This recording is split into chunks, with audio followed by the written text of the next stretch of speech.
I found out what Omnimon type it is, and it's Omnimon Ultra S.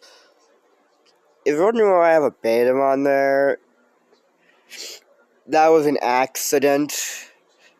I accidentally got Betamons, and I have to kind of starve him for a little bit. It's going to show like I'm starving him for like ever, and then he's just suddenly going to be, "You're finally feeding me normally!" Also, this one, sorry for all the people who wanted, volcanic beat. But yeah, do another vote till we don't have any Digimon for this one.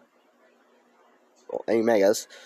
So yeah, we'll do a vote for the Megas. And of course, first will be all the special evolutions. So yeah. But anyways, stay cool.